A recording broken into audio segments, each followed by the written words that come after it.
Good afternoon, everyone. My name is Jenny Simon, and I am the Program Manager over at the Office of Global Learning Initiatives.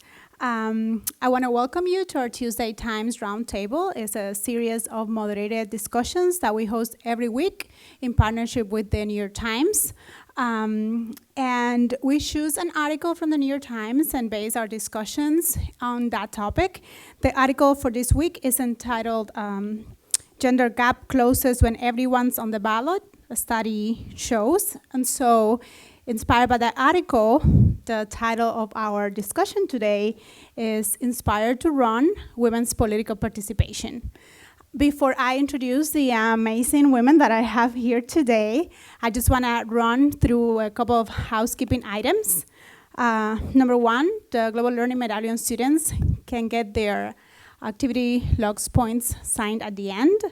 Number two, remember that FIU faculty, staff, and students get access to the New York Times for free. You can grab a card in the back table so you can see the instructions to get your free access. And also flyers with opportunities for involvement with FIU in DC, with the Public Leadership Education Network, with our office are also displayed in the back table. And lastly, this event is being recorded and it's going to be posted on our YouTube channel, should you feel that you need to listen to their expertise once again. Now it is my pleasure to moderate this panel of courageous women who have decided to step into political participation. And so I'm just going to read their bios so you know who's in the room, and then you can prepare your questions accordingly or connect with them afterwards. So I have Dr. Nazira Williams. Councilwoman Dr. Williams was a 7th grade English teacher in Houston, Texas, before getting her master's and her doctorate at Florida International University, where she works now as the interim director for the Women's Center. Change has been a constant in the past couple of months as Nazira was elected to her local community council, listening to issues on zoning in the community, finished her dissertation on why collegiate Black women volunteer, and worked to suppress the wanderlust that challenges to take over her life. I love her bio. Whether teaching in a classroom, working with nonprofits, or challenging her hopes for perfect parenthood, Nazira strives to excel with grace, humility, and a sense of humor. So let's give her a warm welcome. We also have Sabrina Russell, who's currently pursuing a bachelor's in political science at FIU and serves as the MMC student body president. In this capacity, she, alongside the executive leadership, are responsible for the allocation of $20 million budget for the enhancement of the overall collegiate experience for the 56,000 students at FIU. So, no joke. Some of her initiatives this year are focused around enhancing student success through strategic initiatives, such as supporting young women in pursuit of a career in government. She has worked with several local, state, and federal officials, which allows Sabrina to further her understanding of how these different levels of government function. Born in Miami, Sabrina is committed to being involved in her community. She has worked on political campaigns, including for Anitere Flores, Miami-Dade County School Board member, Luis Navarro, and served as the interim for former Miami-Dade County Commissioner Juan Z. Zapata and Congressman Carlos Curbelo. Upon graduation, Sabrina aims to channel this passion for serving her community into a lifelong career and plans to continue her education in law school. Let's say welcome to Sabrina. I also have in the room Nancy Metayer. Thank you so much, even though I practiced before this. She's a community organizer and former member of the Broward County Soil and Water Conservation District, with a decade of public service experience leading on issues ranging from environmental advocacy to disaster relief. Nancy has a record for championing community resilience and building pipelines for access and equity. She's a graduate of Florida A&M University, where she received her Bachelor of Science degree, and a graduate of Johns Hopkins University, where she received her Master's of Health Science degree. Nancy has undertaken work across multiple government agencies and nonprofit organizations, both domestically and internationally.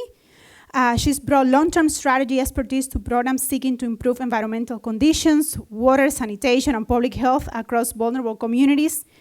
Most recently, Nancy was a mayoral candidate for Coral Springs in the March 2019 special election, and she currently leads a long-term strategy initiative, the Florida Disaster Preparedness Plan, which focuses on building disaster and community resilience in vulnerable neighborhoods in Florida. So just let's give her a warm welcome. And last but not least, we have someone joining us from Washington, D.C., which is why the technical difficulties are gone. And hopefully we can hear from Jordan today. Jordan Richardson was born and raised in North Miami, Florida, by immigrant parents from the Caribbean. She's a senior at FIU, currently pursuing a bachelor's in public administration. She attended Miami-Dade College and obtained her Associates of Arts degree in public administration and a certification in business management.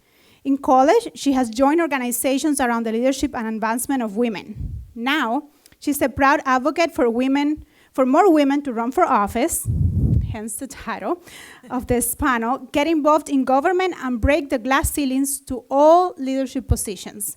She's intern for Running Start, an organization that prepares young women to run for office, and is now working for Congresswoman Donna Shalala. So let's give Jordan a welcome. The format for today's discussion is we prepare some questions for the speakers to get them to share their experiences and how they got into political participation. And then I promise that I'm going to leave enough time so that you can ask questions at the end, and we hope you do. They took time of their very busy schedules to be with us today, so we hope to engage in a really meaningful and important discussion. But to get started, and the format, it's informal in that anybody can answer, multiple of you can answer. I don't think any of you is shy, so hopefully you all share. And then, Jordan, I'm gonna try my best, but I'm also gonna have people here paying attention to you, so just like wave to make sure that you can also participate, and then when you're not speaking, just mute your mic, so to avoid any distractions. My first question is, what does political participation mean to you? For anyone who wants to be the first one. I'll go first. Can everyone hear me okay? Well, kudos to you all for being here this afternoon and coming and engaging with women, especially women of color who are taking this initiative to really empower women to run. Politics to me simply means it is a democracy that everybody's included in. It's inclusive. It means that it doesn't matter your gender, your creed, what you look like, you are welcomed into this process. Now, representation really matters too. If we really want to talk about what politics looks like, it needs to represent everybody that lives in that particular nation. So we want to make sure that folks feel like they're represented, that they can see themselves when this particular individual is advocating on your behalf. Thank you. I would like to answer that.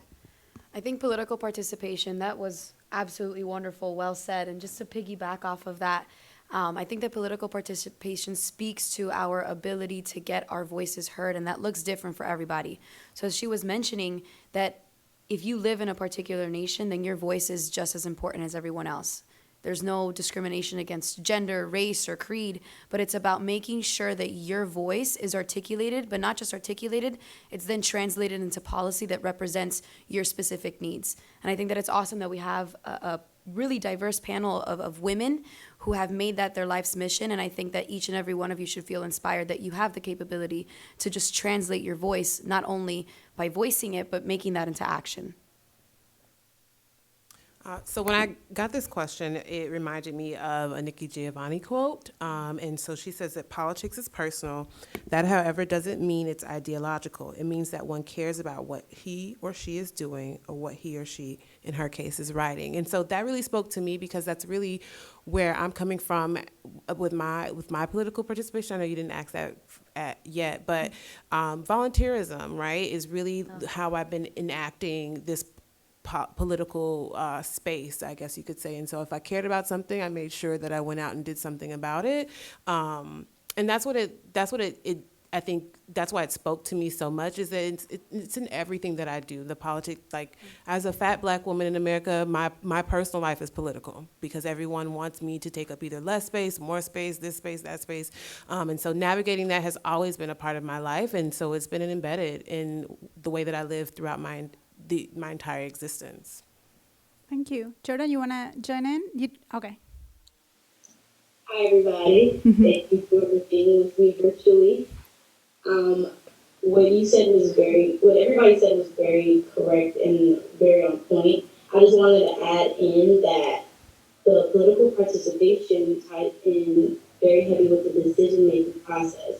Yeah. And when you lack that representation and your representation isn't what you want, you lose your voice in that decision-making process and you're affected by the thing that they want and not the thing that probably caters to your needs. So that's what pretty much political participation means to me, getting into that decision-making process. Yeah. Awesome. Thank you. And so I know you're probably eager to talk about the things you have done so that people can understand why you're here today. And so my next question is, how do you get to the roles you have today? And please provide a little bit of background about your organization in case other people don't know what they stand for or what they do. Yeah. I'll go ahead and start. And so I just finished my doctorate degree, thank you, in April. And so I was trying to figure out how I was going to do something else afterwards, because that's what I do, right? And I was with Teach for America, and that's why it's so important in my bio. They have an alumni association called Leadership Through Educational Equity, and they asked me if I wanted to go to a political preparation project, conference a while back, maybe like 4 years ago, that it was strictly for Black people. They called it African American, so we'll pay credit to that. And I didn't do anything about it until 4 years later when they asked if I was interested in working with issues of zoning. And so if you all are familiar with the Wynwood area and the gentrification that is occurring in that space, I live in Allapattah, which is apparently West Wynwood now. And so really it was very important for me to figure out what I was going to do. I may not necessarily want to live in that area, but my parents live there and my child is being raised there right now. And so having an ability to make decisions was very important to me. So I knew nothing about zoning. I knew nothing about being on community council, but I had people that were able to help me get to that point where I could make educated decisions, and I was listening to constituents anyway. And so whenever they said that something wasn't necessarily positive for their neighborhood or they wanted more information, then we would work through that. And so it's been a very cool aspect to have so much engagement from other people and helping me figure out what the next steps are in that process, I guess, as I'm listening to constituents. But it's also great to be in the neighborhood and enacting in a way that I never thought I would be doing at this phase of my life. Thank you. Anybody else wants to share? I guess I'll go next. So I really entered this space by accident. I volunteered a lot. I'm a social justice organizer and really was interested about the issues that impacted my community directly. I love the environment. I eat, breathe, and sleep anything we talk about the environment. And when I saw who was impacted the most, it was people that looked like me. And why weren't there people advocating on their behalf, or weren't there policies that helped protect them? Although policies were there, they weren't implemented in a way that shielded them. As we see in Little Haiti right now, you touched on gentrification. We hear a lot that's going on with climate gentrification, how individuals, I'm of Haitian descent, where individuals that I identify with who've lived there for generations is being pushed out because taxes are going up. It's a large renter population, so there's not enough folks there who are homeowners, so they can't afford to stay there. And then you hear issues around sea level rise and how folks who do live in vulnerable areas aren't getting the funds allocated to update their infrastructure. So you have people combating climate change, but not really understanding what climate change is. So at the New Florida Majority, where I currently am, I'm the Climate Justice Program Manager there. My job is slowly to ensure that communities, vulnerable, marginalized communities who don't understand climate change particularly and don't understand how it impacts them directly, that I can translate that for them. So when I entered the political space, I realized that my city didn't acknowledge that climate change was an issue. They thought that something that they would have to think about years later, maybe not even in their lifetime. And I'm just like, no, actually in reality, our city experiences a lot of flash flooding. I have an invested interest here because I plan to raise my family here. Why aren't there any plans that are moving along to ensure that we are addressing our infrastructure issues, we're updating them, and we're doing things that will help our communities remain resilient? And so that's how I entered this space. I'm really honing into my passion, which is environmentalism, and making just transitions and making sure that communities of color are resilient. So really want to be a voice, not for them, but really empowering them to step into their voice. So I'll answer this question. I love this question because I also fell into this space by accident. In high school, I always had a passion for student government. I was the SGA president of my high school for the 4 years that I was there. And I just loved the idea of representing the students' needs and doing things at their best interest. Obviously, in the high school level, you're planning field trips and talking to administration, which is very different from what SGA in college does. And I had that rude awakening my freshman year when I learned more about it. But definitely the starting point for me was rooted in my sophomore year. Initially, I was studying biomedical. Very different from politics. And I joined the Miami-Dade County Youth Commission. And the Miami-Dade County Youth Commission basically is an advisory board to the county commissioners, and there's 2 appointees per commission district.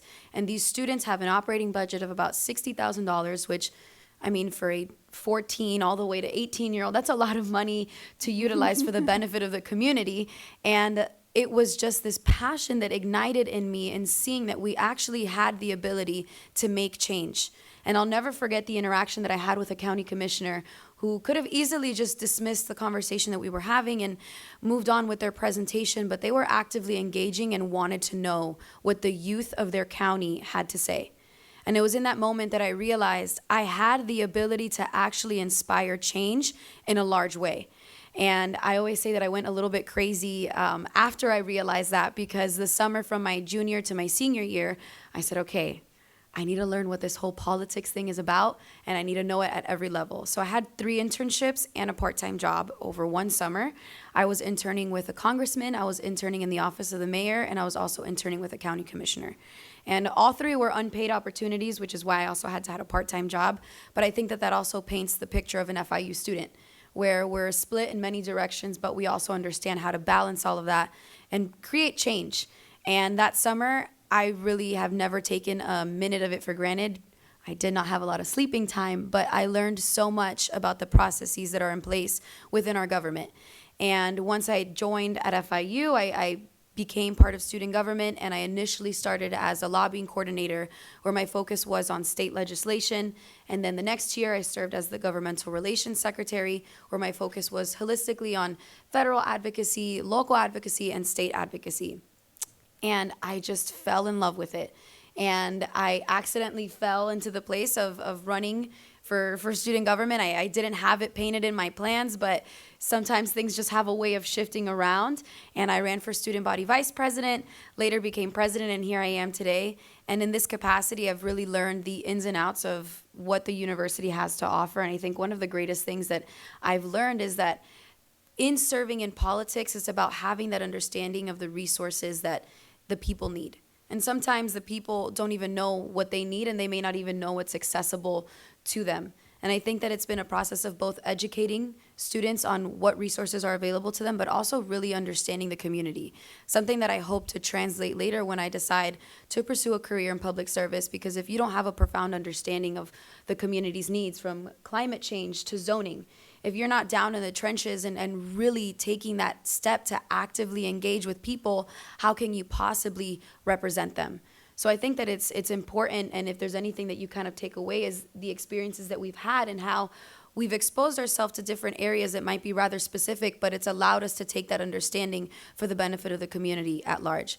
It's been an amazing process. Definitely it's had its challenges, but really taking opportunities that even though I didn't think would benefit my career, is just learning opportunities, whether it was in a campaign or in the communications realm. I've learned so much that has allowed me to be the leader that I am today. And at some point today, I do want to speak on mentorship. So I'm sure one of the questions will open the opportunity for that. But mentorship is a huge key to succeeding, especially as a woman in politics or policy in general.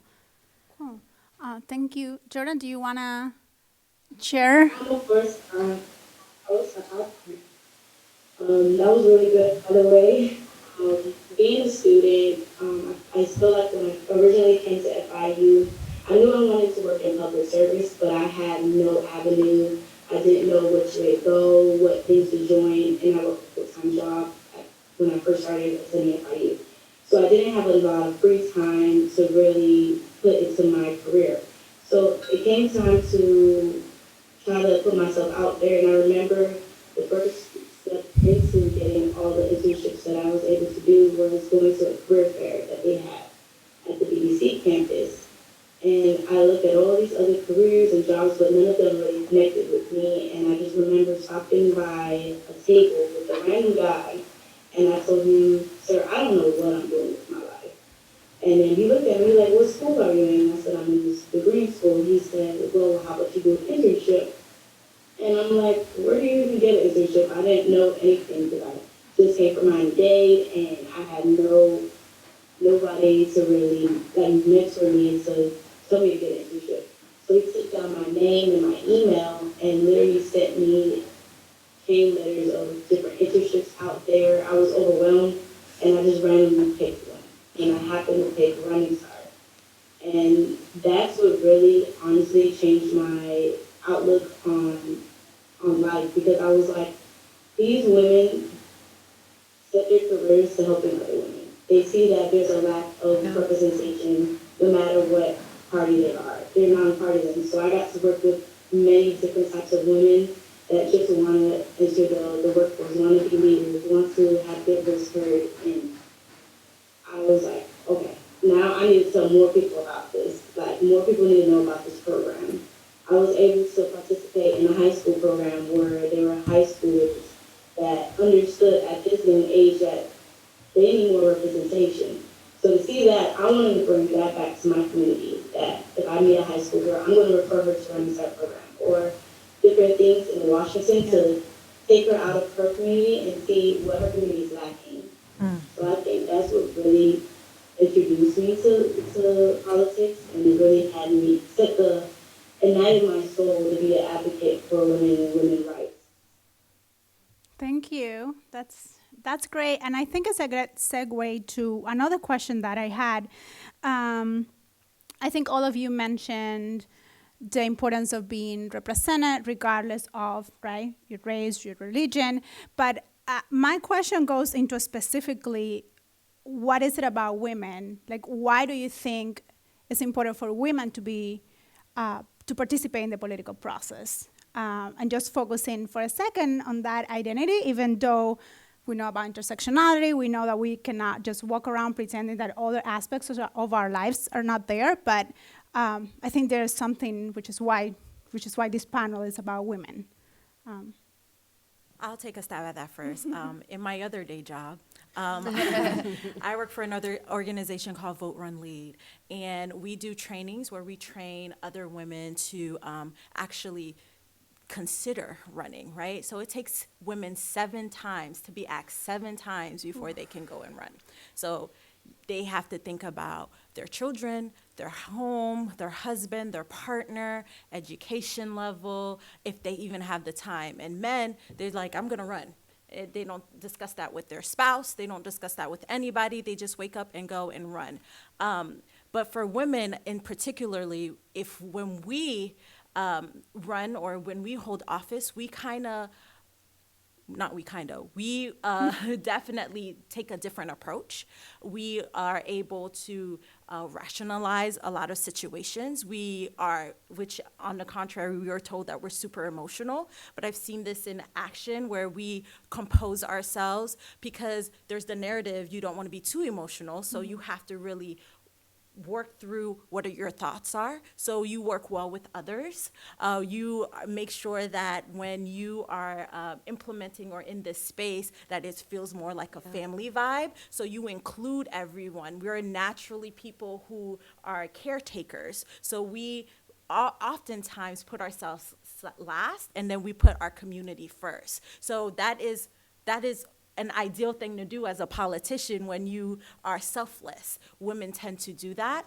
Women tend to be more, hey, how are you doing today? How are you feeling today? To really implement how they can change these policies. I've seen women who are not only in the trenches, but they have an open door policy, which they give their phone numbers out. They're easily accessible. Not saying that our male counterparts are, but women are a little bit more approachable.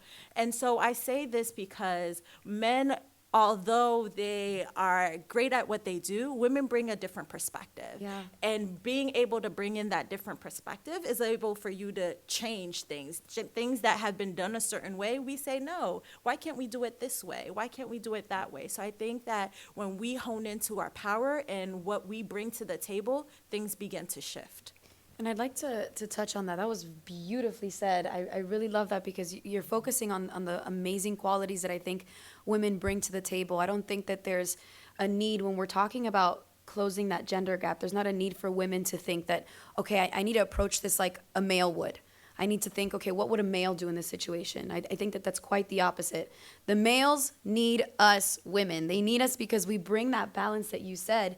And I think that if we approach it that way, that instead of trying to adopt our qualities to what we think is going to bring our voice to the table, we don't need to have necessarily the male qualities that make their voice heard. Rather, we need to have those qualities that set us apart, that caretaking quality, the quality of being that family atmosphere, and just bringing that into the political space is so important because it helps balance that dynamic. And it really is inspiring to see women that are currently doing that. I mean, even in the state of Florida, our lieutenant governor, she's a woman. And not only is she a woman, she's an FIU alum. So it's amazing to see how these stories have transpired, but I don't think that it's necessarily been, okay, women, we're going to bring that strong quality of men, or not saying that women are not strong, but we're bringing our qualities to the table, and I think that that really is truly the most inspiring part. So touching on what you both have talked about, I think I like to call myself a radical normalizer. Like, I bring my child to my job if I'm working on a Saturday, like, because you asked me to work on a Saturday and she needs me on a Saturday, so she's coming to work with me. And so I look at our peers in the international spaces, and they're breastfeeding while they're serving in parliament. Like, there are things that are happening internationally that we have yet to catch on to, which are normal things, right? You have to eat, this baby has to eat, this baby eats from, my breast, and that's what I'm gonna do. Breastfeed my baby because she's hungry.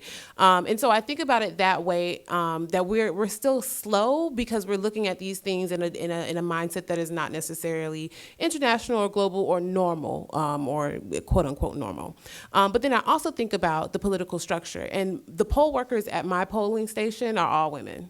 The individuals that give you your ballot to vote are women, and yet they're stalled at that participatory spot in in the political realm. And why is that? Like, they are organized enough to make sure that we facilitate in the state of Florida ballots for elections, but no one has tapped them in that role and saying, okay, you are doing this aspect of it. Have you thought about what else you can do with that kind of power? And so the person who probably registered me to vote at the DMV was a woman, right? We have seen individuals throughout this entire process that's personal to us, this political personal process, be women, and yet we have yet to reflect that on a larger scale.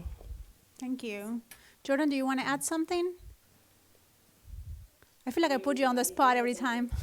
Unfortunately, I do have to get back to the office. It's really busy today.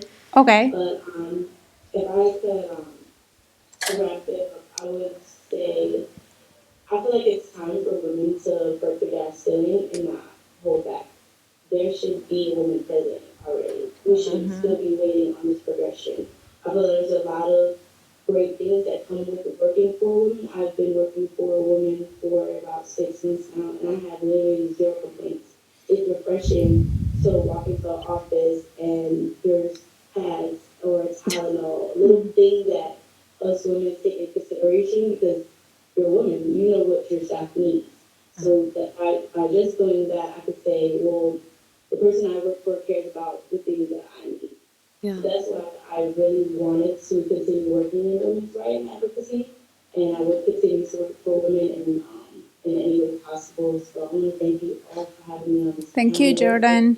Any information about internships or FIU in DC, I'm here. My LinkedIn is Richardson. Any way possible. Thank you. Well, let's say bye to Jordan. Bye, Thank you. That's okay. Thank you. I know you're busy in DC.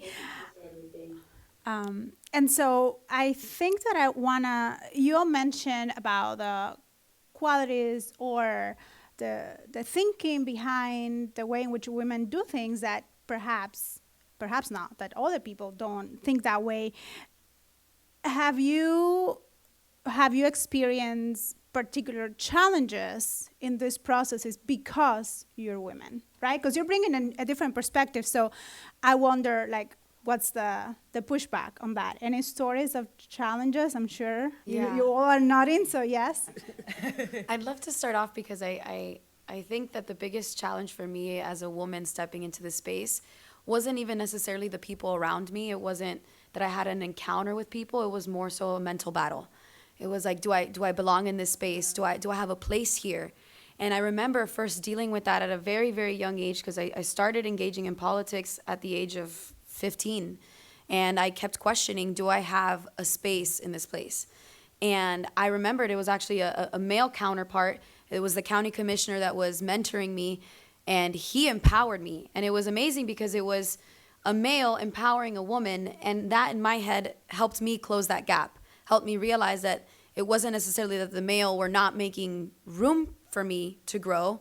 It wasn't that males were not allowing me to operate in this space. It was more so my mentality wasn't shifting. So once I adjusted my mentality and I understood that I don't have to necessarily bark, or I don't necessarily have to be loud in order for my voice to be heard. I just have to have a clear understanding of the environment that I'm in and how to articulate and when to speak and how to speak. I think that when you understand how to circumnavigate your environment, that's when you have the greatest advantage over any situation. If you have an understanding of the people at the table, if you have an understanding of the policy at hand and the appropriate time to insert your voice, I will tell you this, you are going to be unstoppable. It's one of the greatest things that I had learned. For me, I thought it was, okay, if I'm not yelling and screaming and saying this is what needs to be right, why can't you see that? People are not going to resonate with you if that's what the approach that you're taking. But if you take the approach of saying, okay, I'm going to first take the seat of a listener. I'm going to first understand the situation and then insert my opinion in the appropriate way. I mean, we deal with that on a day-to-day basis in student government. All politics is local, and we encounter politics even within our own organization because there's so many different opinions. That's what happens when you bring diversity to the table, and that's the most amazing thing, is that there is difficult conversations. But when understanding the appropriate time to insert your voice, the most critical part is really understanding all the actors in play. And at the end, how are you going to benefit the people around you at large? So that really was kind of one of my greatest takeaways. But I can talk about my personal experience because it's so fresh. I recently ran for mayor of Coral Springs in March 2019. It was a special election. Our former mayor passed away, and I was vying for that seat. My challenge is I shifted the establishment. I am not a white male, and this is a predominantly white space. And so a lot of pushback that I got is I look extremely young, so people constantly question my qualifications. I was told that I was very articulate. I was asked, why do I not have children and I am not married? So people constantly try to create a narrative around who I was. And I was spending a lot of the time, the first 3 weeks of my campaign, it was a 60-day campaign, really defending myself and my qualifications. And that was really hard, not only as a woman, but also as a Black woman who has locks, right, in a very affluent white community.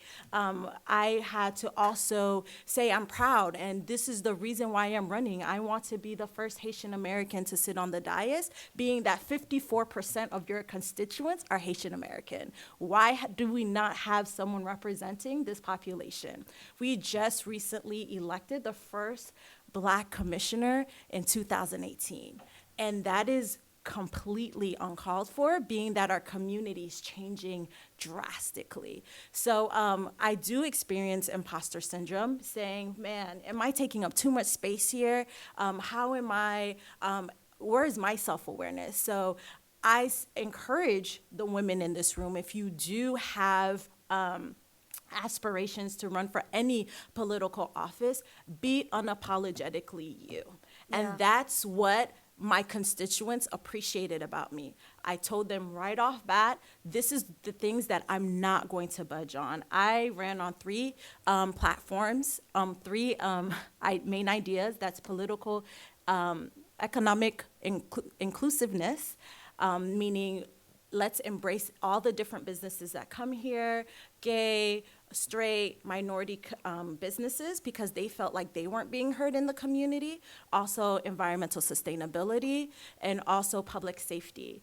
Coral Springs is right next to Parkland, Florida, and we have to ensure that our students feel safe, the staff feel safe, and anybody that works in these schools. And what began to happen, because I was unapologetically me, and that folks realized that I was being authentic, my other 3 opponents shifted their talking points to mine, right? And so it became an attack on, you're too young, you don't know anything, to, hey, Nancy, what are your thoughts on the environment? So it began to change that shift. So I encourage y'all to be you. Thank you. Yeah. Thank you. So I think Nancy and Sabrina hit it out of the ballpark.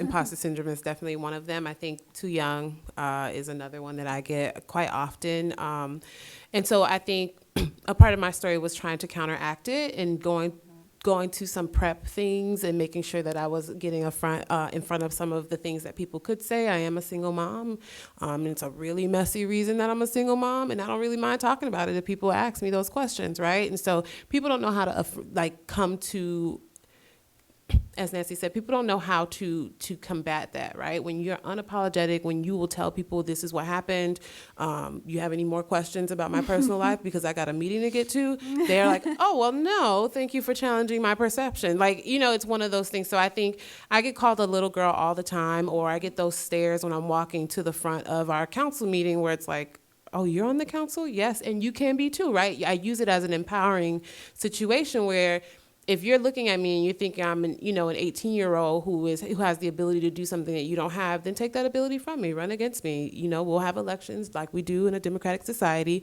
and put your hat in the race. I ran unopposed, so I didn't really have too many challenges with that. But I would love a challenge, right? And so we can talk about my actual political standpoints versus the youthfulness of my gaze, right? I'm good. I have just 3 or 4 minutes left so that I still have time for the audience to have questions. But I did want to ask, before my final question, I wanted to ask about what's most rewarding, because the stories are telling about having to face the critics and having to explain yourself. Why do you care about my personal life? Why is this, other people don't get asked these questions? What's rewarding? Why do you keep doing it? Yeah, for me, this is the start, right? So it's super rewarding to see how people interact and how people look forward to seeing what I have to say or what I have to offer. I don't really get to talk a lot, and zoning is very, very strict, but because I can pick up on certain nuances, making sure that things are happening the way that they're happening, I get a lot of great messaging from my colleagues on the panel. We can't even talk to each other because if it's before a zoning meeting, we could be talking about zoning. So at a certain point, the only interactions I get are those interactions over the mic that are recorded. That's like, that was a great catch, Councilwoman Williams. I'm like, yes, I'm acing this, right? And so even if this is the beginning, and I see myself doing zoning throughout the rest of my life, if that's the truth, I see it as such a great start and so impactful to our community, because we are at least trying to make sure that the individuals who have these buildings going up around their home are being heard. And so if we have to defer something for another week until the constructors consult with the community, then that's what we're going to do. Thank you. To add to that, I cannot stress enough how representation matters. I have a niece who I say is mine. My sister just carried her. And I brought her everywhere with me on the campaign trail. And to see the young girls that came out and said, oh my gosh, you are going to be my mayor. So they would say Matea for mayor. That was my slogan. And they were at all my canvassing with me. They came to all my events. And for them, they saw someone they can be in the future, right? Also, Haitian Americans in that community, being able to say, hey, I may have someone who's going to represent me on the dais. Also saying, you also an environmentalist? I've never met a Black scientist who really, sits behind a lab. So really explaining those different nuances, as my counterpart just said, was truly amazing. And to really just be myself, and people really gravitated to that. So that was really, really rewarding. To that, I think that it's important to note where there is greatness in the making, there's going to be opposition. And I think that when you have a mindset of you're a winner. I think that as women, we are winners. And if we shift that mindset and we operate in that, it's going to make the world of a difference. And if you understand political space, and maybe you guys may or may not agree, but I think it's one of the most thankless areas. People typically won't go out of their way to thank you for the service that you're doing, and they certainly won't see the obstacles that we're opening up and discussing with you guys. Mm-hmm. There is a lot of behind the scenes times where you just let your hair down, and there will be times where you even question your capability. You'll question yourself, and you'll question if you're made for this. And it's difficult, it's hard, and it can get emotional behind closed doors when you sit there and have that process where you're kind of questioning yourself. But when you have those small moments with people that you see the impact of what you're doing, those are those moments that you have to remind yourself when you're feeling down. I'll never forget, for anybody that works for the university may understand what happened when we thought Hurricane Dorian was about to hit us. It was in full emergency operations mode. It was like, all right, what are we going to do? And everybody was meeting. There was about 45 different meetings, all for the same reason, just keeping our students, our faculty, and our community safe. But once that hurricane shifted and it hit our Bahamian community, we have so many students that were impacted by that. And when I saw those images, my heart sank. Because, yes, you see a couple pictures on the media, but when you actively searched and you heard about the stories of students that could potentially not attend university because their family could no longer financially support their education, my heart sank that these kids would possibly not have an opportunity at getting the education that they so anticipated. And immediately everybody in the university sprang into action. SGA did their part. The university, the operations team did their part. The Office of Scholarships did their part. Everybody came to the table for the purpose of benefiting our Bahamian student community. And when we partnered with our Caribbean Student Association, we made sure that we organized a collection drive. We made sure that outside of that, we understood what the financial needs were so that we can continue initiatives throughout the year. And it was a stressful process, and there was opposition here and there because there are just certain things that sometimes are not as easy as it may seem to make possible. And I'll never forget, I was walking out of GC, my hair was in a ponytail, I looked a mess, it was a long day, the 45 meetings had happened, and the Caribbean Student Association has this one table in GC that they're always sitting at. And I was just in my zone, and I was walking, and one of the students stopped me, and they just said, hey, thank you so much for everything that you're doing. And in the moment, I was like, oh, no, it's my pleasure. I went to my car and I bawled because I was like, wow, there's an impact that's being had because of what we're doing. There's an impact that is actually tangible that you have to cling on to, especially when there is that opposition at play. Cling on to that, and I promise you every single thing will be worth it. Thank you. Thank you so much. Well, because I promised the audience, I'll let them ask questions. You'll have to give me a very short answer for this final question, which is, let's say, hopefully, I'm inspired. I hope they're inspired. If someone wants to walk out of here and do something, they want to make the smallest change, what's the first step? What small thing they could do today? Identify your passion and act on it. I think that's the simplest answer I can give. Volunteer. Research what your passion can lead you to and act on that. Awesome. Thank you. Let's give them a round of applause. Thank you so much. And I have tons of questions here, but try not to be selfish. Who in the audience has questions? And Taylor has a mic, and Florencia here has a mic. Don't be shy. Don't be shy. Not all at once. Hi, thank you so much for sharing. Like, just in the small time I was here, I learned so much. So my name is Jillian, and I am the Miami Fellow for Ignite. I'm not sure if you've heard Ignite, yeah. So what we do is basically try to cultivate an environment in trainings and sessions so that young women can have the tools they need to run for office. How do you feel like we can do this as a community, as like a South Floridian community, as a Miami FIU community, to try to break down the stereotypes that women aren't inclined for political office, and how do we help them to declare their ambitions if they do want to run for office? That's $1 million question, right?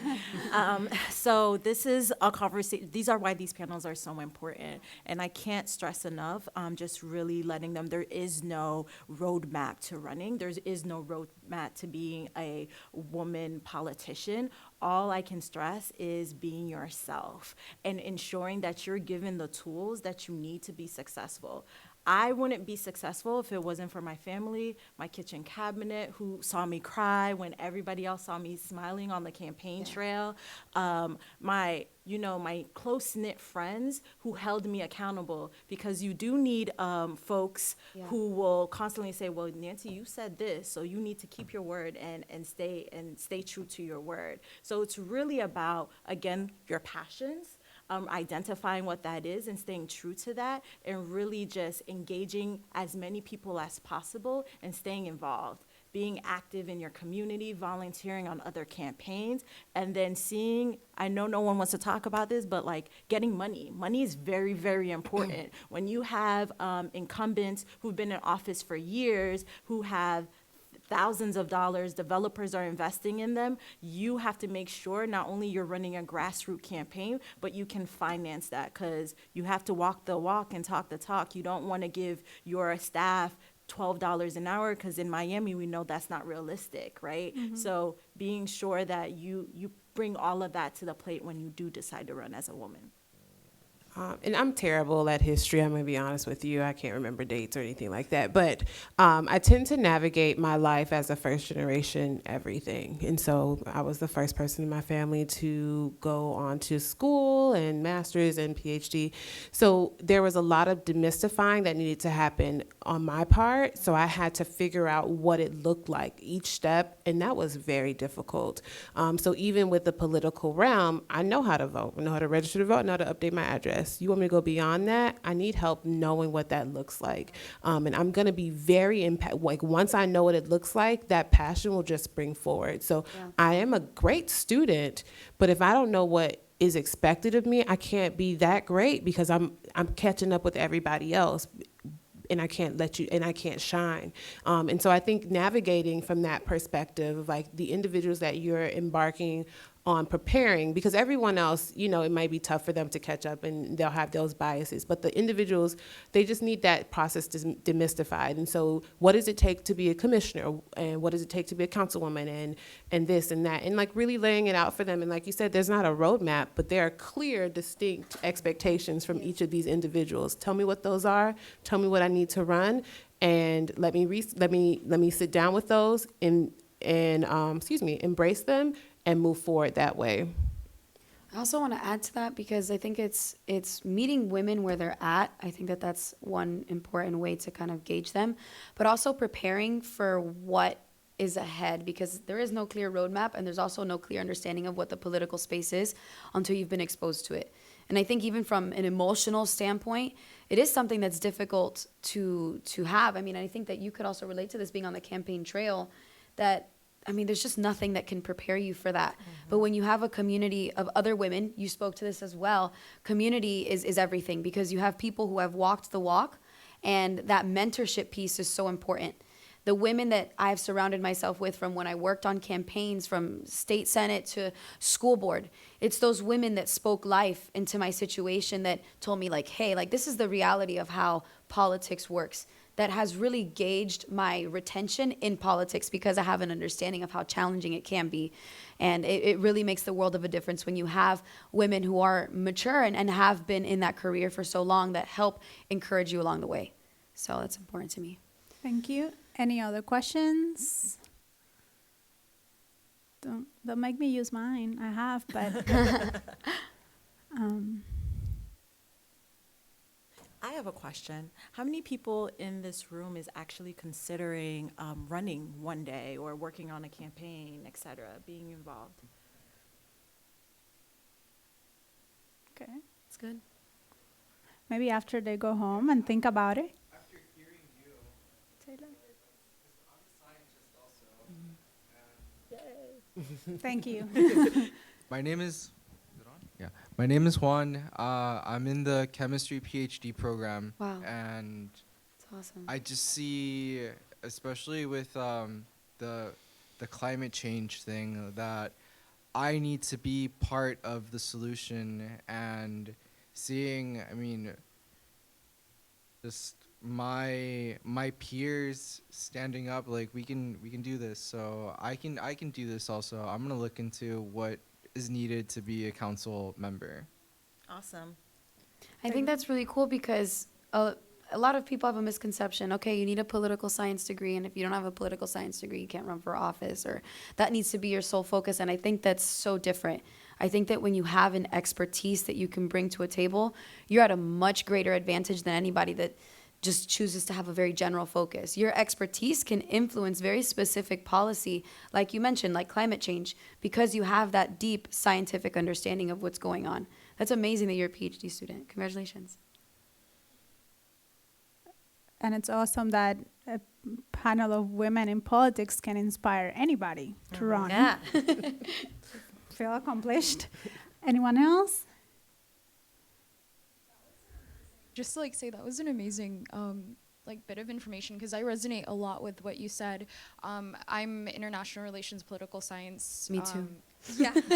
So I always thought that I had to gear myself more towards foreign policy and more towards, I could be a campaign assistant, I could be a policy assistant, but I never really saw political office as a route for me. And like you said, women, statistically, they need to be told over and over and over again, hey, maybe you should run, before they actually think this is a possibility. Because I feel like we're conditioned to assume that's not for me, I can't do that. But really, anybody with any area of expertise can run, because there's so many boards and commissions. There are boards and commissions on health, on Medicare, on science, environmental science, anything and everything connects back to politics. And I feel like drawing those dots for students helps them a lot to see oh, I can do that. So just to chime in on that, so I sat on the Broward County Soil and Water Conservation District, and that is an elected seat.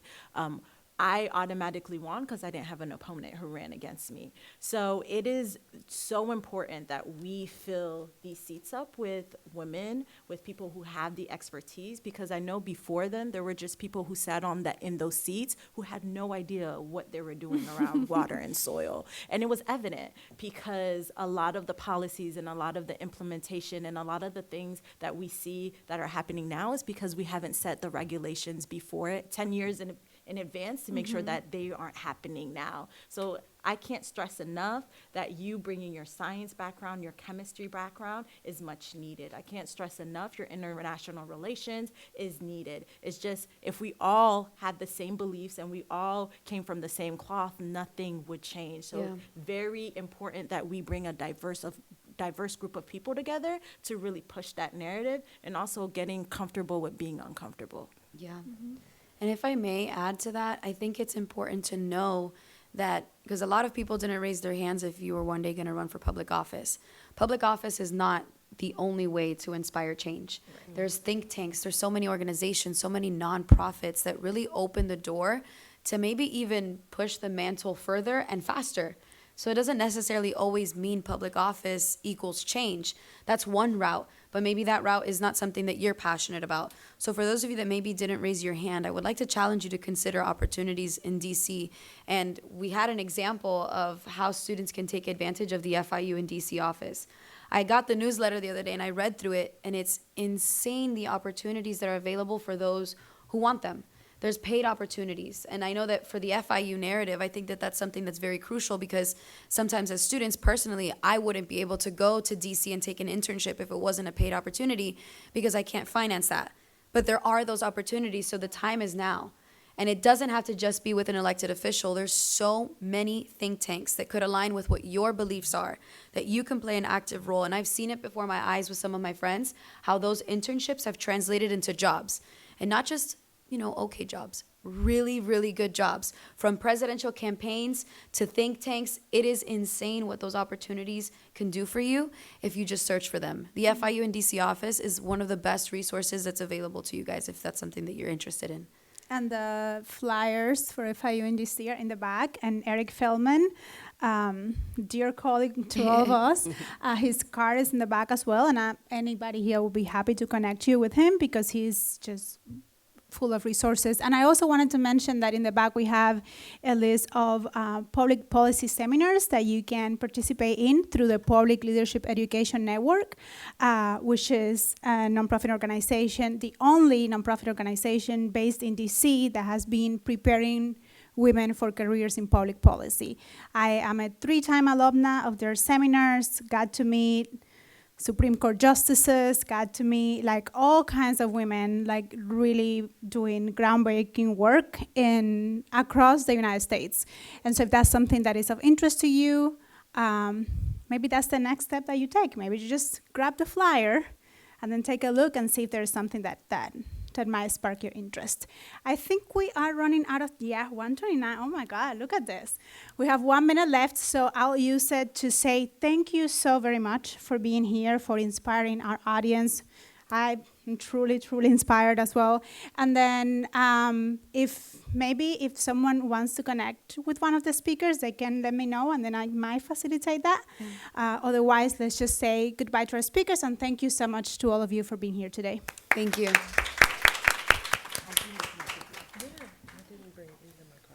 You speak so well.